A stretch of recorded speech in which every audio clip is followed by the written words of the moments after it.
When I was 13 years old, naghiwalay sila mami at daddy. Si kuya 15 naman noon. Pareho kaming naiwan ni kuya sa poder ni daddy. Hindi naging madali ang buhay namin nang iwan kami ni mami. Narealize ko noon, kahit pala ang dami mong pera, hindi mo mabibili ang tunay na kaligayahan.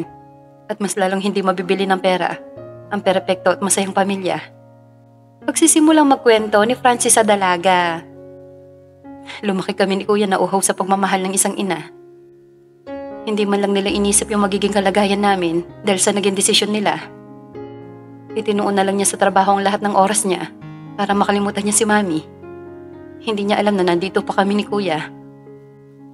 Bakit po sila naghiwalay? Tanong ni Naomi sa binatang luhaan na ang mga mata.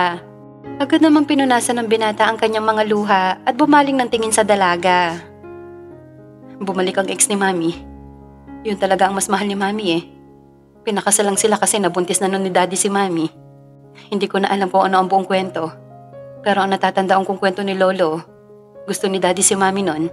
Kaya gumawa siya ng paraan para hindi matuloy ang kasal ni mami sa ex niya. Ano pong paraan yon? Pinalabas niya na may nangyari sa kanila ni mami nung nalasing silang pareho.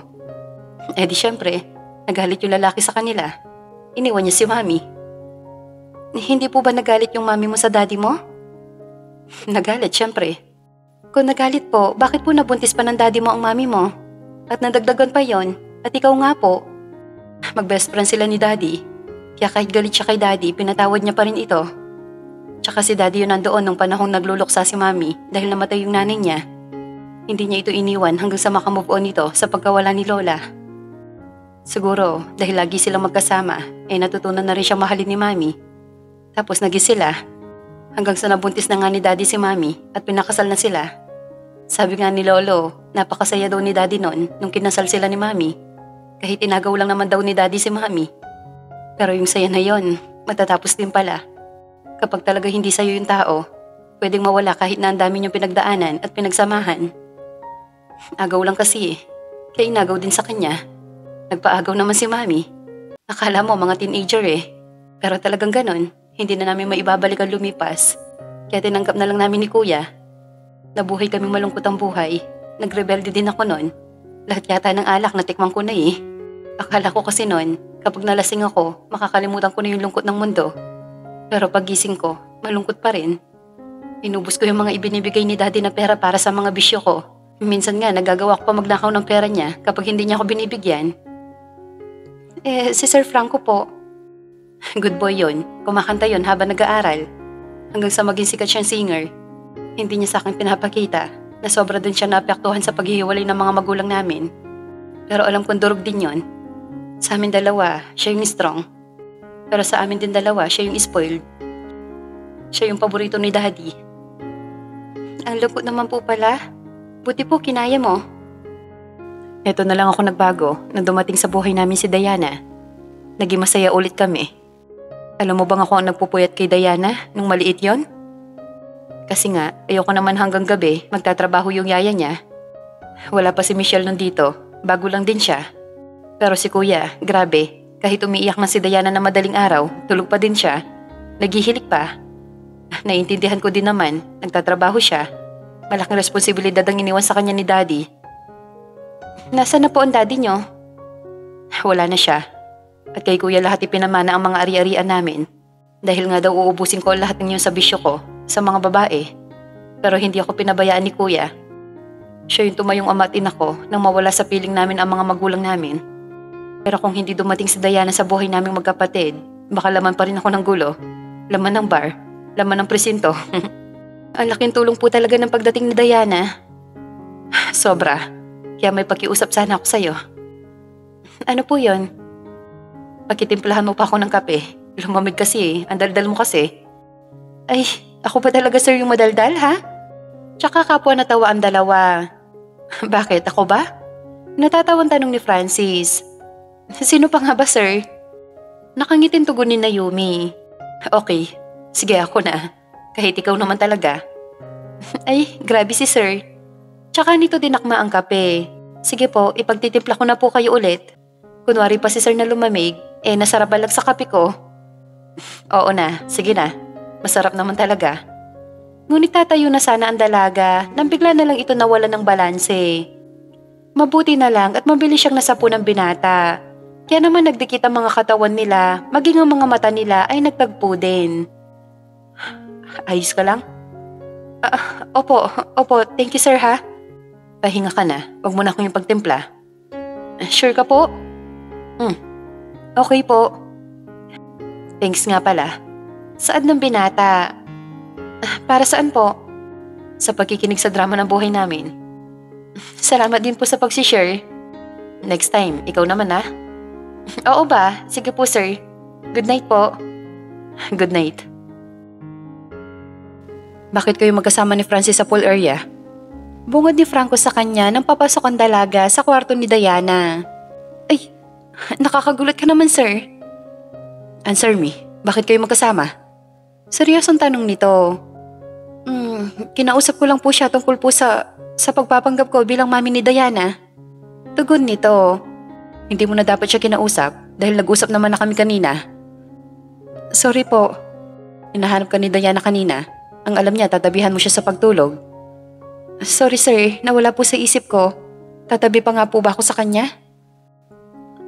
Oo naman, dahil hahanapin ka niyan kapag nagising yan. Ako nang tumabi sa kanya at nagpatulog. Nagkita kasi kitang kausap si Francis kanina. Nakakahiya naman mang istorbo. Saad nito na tila nagsiselos. Nakala mo naman asawa ko siya. Wika ng dalaga sa sarili. Sige na, kung wala ka nang gagawin, tabihan mo na yung anak mo. Anak ko? Aba sir, aarte lang ako mami niya kapag nasa harap niya. Ganun na rin yon. Sige na, good night. Tugon ng kanyang amo at lumabas na ito mula sa silid. Ay, iba. So ano ako, totoong ina talaga?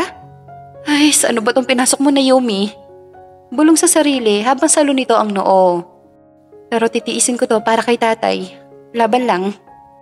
Tumabi nga ito sa mahimbing na natutulog na si Diana. Pinagmasdan niya ang maamong mukha ng bata. Ang amo ng mukha mo? Samantalang yung mukha ng ama mo? Mukhang dinosaur. Ay, mali. Mukha palang tigre. Mahinang saad nito. Kung ako lang ang mami mo, naku, siguro ako na ang pinakamasayang ina sa mundo kasi nagkaanak ako ng kagaya mo. Ang tanga ni Celine para talikuran at pabayaan ka. Hindi ko akalain na may ganun palang ina. Promise ko sa'yo, mamahalin kita na parang tunay kong anak. Sabay halik nito sa noo ng bata. Inayos niya ang kumot ni Diana bago siya nahiga sa tabi nito. Balak na sana niyang tawagan ang mga magulang, kaso baka magising si Diana. At baka tulog na rin ang mga ito. Kaya naman tinext na lang nito ang kanyang kapatid. Nats, kumusta sila nanay at tatay? Nakainom ba ng gamot si tatay? Yes ate, pinainom siya ni nanay. Don't worry, be happy lang dyan. Kami bahala kay tatay. Reply nito. Pasensya na ha, hindi ako makatulong sa pag-aalaga kay tatay. Ano ka ba ate? Ox lang yun. Caribels namin to. Tsaka nagtatrabaho ka nga, di ba? Ingat ka lagi dyan. Sabi pala ni nanay, thanks daw sa 5,000. Sinabi kong kateks kita ngayon eh. Nagulat ang dalaga dahil hindi niya alam ang 5,000 na yon. Ha? Anong 5K? Wala naman akong binibigay kay nanay. Asus, si ate, huwag ka mag-alala, hindi ako magsiselos. Alam ko naman para din yung kay tatay. Nats, wala talaga akong binibigay kay nanay, hindi nga ako umuwi eh. Pero ang sabi daw ni Sir Franco kay nanay, ikaw daw nagpabigay. Dumaan daw si Sir Franco dito kaninang umaga. Kinumusta si tatay, may dala din daw mga prutas, tsaka mga gamot ni tatay. Seryoso? Bakit hindi sa akin sinabi ni Sir Franco? Ewan ko ate, kayo na lang mag-usap ni Sir Franco mo. Sige na, matutulog na rin ako. Alam mo na, day off. Good night ate kung maganda. Ate lang, walang ganda. Reply nito sa kapatid. Ganon? Ingat ka lagi dyan ha? Sige na, matutulog na din ako. Huling reply nito at ipinikit na ang mga mata. Napabalikwas nga ng bangon si Naomi nang makita niya ang oras sa kanyang cellphone. 7:30 na ng umaga. Late na siya para sa pagluluto ng umagahan. Nang bigla niya maalala, nasa kwarto nga pala siya ni Diana natulog kagabi. Wala na rin doon ang bata at batid niyang kanina pa yun nagising. Nagapura nga ito sa pag-aayos ng kama ng bata at mabilis ding itinali ang buhok tsaka agad na lumabas. Anak ng galunggong, late na ako magluto. Lagot ako ngayon kay Sir Franco. Ba't naman hindi ako ginising ng paslit na yon? Hays! Bulong sa sarili at magtutungo na sana ito sa kusina nang biglang harangan ni Nida ang daraanan niya. Please Nida, wag ngayon. Nagmamadali ako. Tabi dyan. Sabay tabig niya kay Nida pero agad din siyang nahila nito sa braso. Ano bang problema mo? Magluluto pa ako. Magluluto? Madiin tanong nito. Oo, kaya bitawan mo ako kung ayaw mo mag-almusal ng sunog na itlog. Late ka na, auntie. Nagluluto na yung mag-ama kanina pang 6:30. Senyora Yarn, nagkabaligtad yata ang sitwasyon. Ikaw na ang amo, tapos yung mag-ama na ang tagaluto. Wow, iba! Ano? Sila nagluluto? Ala, lagot. Mismo, kaloka to? Tumakbo na nga ito patungong kusina habang mabilis na kumakabog ang dibdib nito dahil sa takot sa amo. Nagutom na siguro ang mag-ama. Wika sa sarili at nagtungo na nga ito ng kusina. Naabutan niya doon ang mag-ama na nagtatawanan pa habang siya ay dahan-dahan lumapit sa mga ito. Hi Mami, good morning po. Sabay yakap ng bata sa kanya.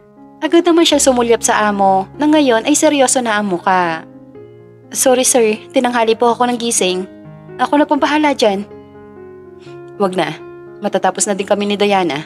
Okay lang yon. Tsaka si Diana ang nagsabi na wag ka nang gisingin. Yes mami, ako nga po nagsabi kay daddy na kami na po ang magluluto ngayong breakfast. Kami naman po ang magsisilbi sa'yo. Nakangitin tugon nito. Sorry talaga ah. Napasarap kasi ang tulog ng mami eh. Ang sarap kasi sa kwarto mo. Ang lamig. Naramdaman mo po ba ang kiss ko sa forehead mo? Ah, nagising ka kagabi? Yes po, akala ko nga po hindi mo na ako tatabihan eh. Kasi si daddy po ang nagpatulog sa akin. Hinahanap po kita kagabi. Nagkatinginan pa sila ni Franco at Naomi bago muling bumaling ng tingin ang mga ito kay Diana. May kinausap lang ako kagabi anak. Sino po mami? Halika na anak, magpatulong na tayo sa mami mo. Nihanda itong mga niluto natin. Pag-iiba ni Franco. Sumabay na nga ulit si Naomi sa mga amo na kumain ng agahan. Habang si Francis ay panayang sulyap sa dalaga.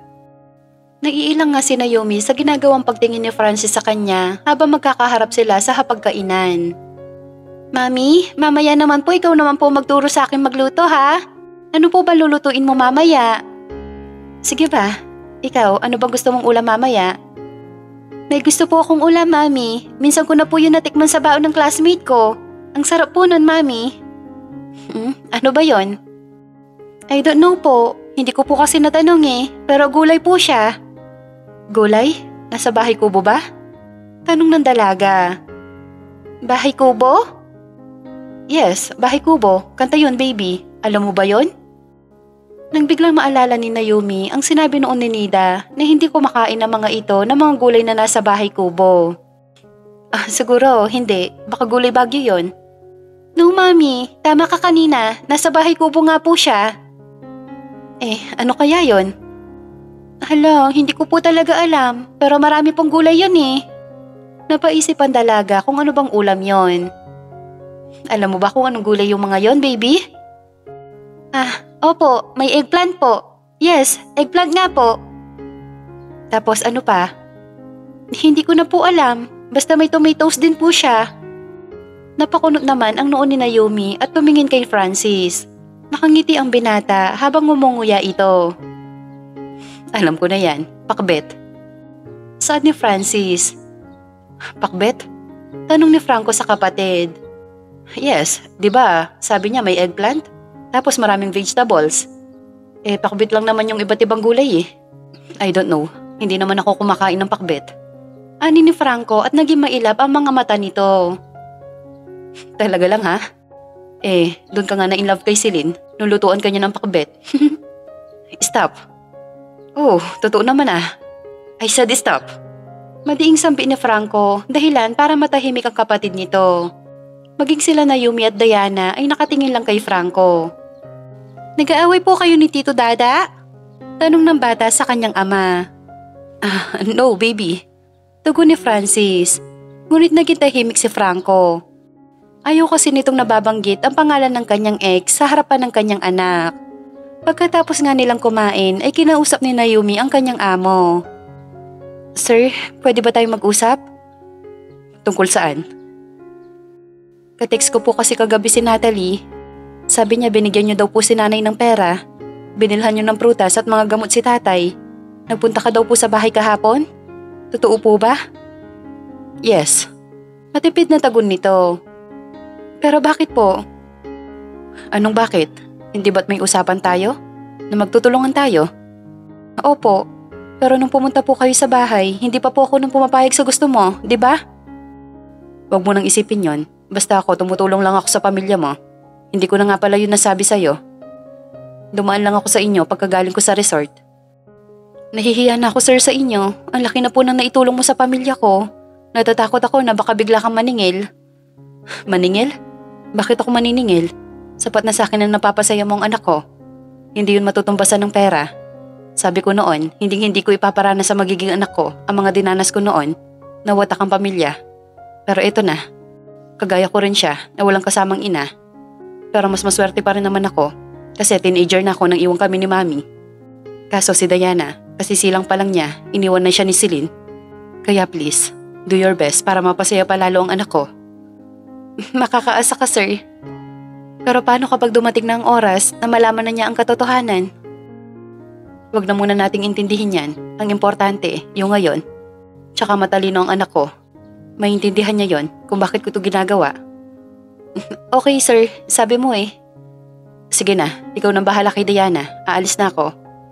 Dito po ba kayo magla-lunch? Hindi na, sa resort na lang ako kakain. Kung pakbit nga palang iluluto mo para sa lunch, subuan mo si Diana ha? Nangangati kasi ang balit niya kapag napahira ng bagoong. Sige po, noted po. Ako na pong bahala. Titirahan po ba kita para sa dinner? No need. Magluto ka ng iba. Ano po ba request mo? Kahit ano, wag lang gulay. Okay? Opo. Pero naalala ko po pala, wala nga po pala tayong mga gulay para sa pakbet. Sumabay ka na sa akin. Madadaanan ko naman yung palengke. Wala maghahatid sa'yo kasi day off ngayon ni Jovan. Magko-commute na lang po ako pa uwi? Hindi. Ipapasundo kita kay Francis. Wala namang ginagawa yung mukong na yun eh. Sige po. Paano namang may gagawin ako, kuya? Wala naman akong pinagkakaabalahan kasi ayaw mo akong pagtrabahuhin, kahit man lang sa resort. Tapos binenta mo pa yung share sa kumpanya na dapat ako na lang ang mag-manage. Palibhasa kasi, maliit lang ang tingin mo sa kakayahan ko. Pareho kayo ni Daddy. Napailing na lang si Franco sa sinabing yun ng kapatid. Sige na, pumunta ka na sa resort. Ako na maghahatid kay Naomi sa palengke. Okay. Tugon ni Franco at umalis na nga ito. See? Kapag usapan trabaho, tikong ang bibig ni kuya. Walang bilib sa akin yun eh. Akala niya, hindi ko kaya ang mga ginagawa niya. Eh di siya na magaling sa lahat. Pagpasensyahan mo na sir ang kuya mo. Tsaka hindi ka naman niya pinapabayaan, hindi ba? Tama ka. Binibigay niya lahat ng pangangailangan ko, maging ang mga luho ko. Pero ang tingin niya sa akin, isang inutil. Kapag ako ang nag-asawa, iiwan ko na yan. Tatayo ko sa sarili kong mga paa. Yung hindi aasa sa pera niya o sa pera ng ama naming dalawa. Iiwan mo po siya, sir? Paano naman si Diana? Yan din ang iniisip ko. Kaya nananatili pa ako sa bahay na to. Ayoko mahiwalay sa pamangkin ko. Opo, wag mo pong iiwan na mag-ama. Ikaw na lang po ang meron sila. Siguro kapag dalaga na si Diana, pwede na. Pwede na akong humanap na mapapangasawa at bubuo kami ng masayang pamilya. Ilang taon ka na kaya nun, sir? 10 years from now? 38 na ako nun. Tanda ko na, no? Ikaw ba? Kailan mo balak mag-asawa? Asawa agad, sir? Boyfriend nga, wala eh. Seryoso? Wala kang boyfriend? Wala po. Talaga ba? Totoo po yun, sir. Wala po talaga. Tsaka wala pa po yan sa isip ko eh. Ang gusto ko po yung makabalik sa pag-aaral at makapagtapos. Buti ka pa may pangarap sa buhay. Ako matagal nang humintong mangarap eh. Bakit naman po? Wala lang. Alam mo bang doktor na sana ako ngayon? Kung itinuloy ko lang? Kaso wala eh. Gaya nga nasabi ko, huminto na akong mangarap. Alam mo sir, hanggat nabubuhay tayo, huwag tayong huminto mangarap. At yung pangarap na yon, matutupad lang kapag bumalik ka sa pag-aaral. Salamat, pero ayoko na talaga. Sige na, gaya ka na at tara na sa palengke. Ay, oo nga po pala. Sige po, sandali lang po. Sige lang. Pagkagaling nga ng palengke ay agad nitong inasikaso ang lulutuin. Pinapanood nga siya ni Diana habang iniluluto niya ito. Ang bango-bango po, Mami. Nakakagutom. Saad ng paslit. Naamoy mo din ba yon, Yaya Michelle? Oo naman, baby. Malapit na natin matikman ang lutong pakabit ng Mami Yumi mo. Sure ako, masarap yan. Mami? Singit ni Nida. Hindi napansin ng tatlo na naroon na pala ito. Nida, tumigil ka nga. Pagsuway ni Ira. Nandito pala kayo? Tanong ni Naomi sa mga ito. Oh yes, madam. Martin tugon ni Nida. Hi baby, siya nga palang mami mo, no? Sabay tingin nito kay Naomi tsaka inarapan. Yes, she's my mommy. Inaaway mo ba siya? Ay, no baby. Bati kami ng mami mo. Di ba, Madam Naomi? Oo anak. Okay kami ni Ate Nida. Mabait yan. Sobrang bait. Sus, eme. Ani ni Nida. Halika na nga doon. Hayaan mo na sila. Pag-aaya ni Ira sa kasamahan. Bitawan mo nga ako. Madam, usap tayong mamaya ha? Tungkol saan? Basta,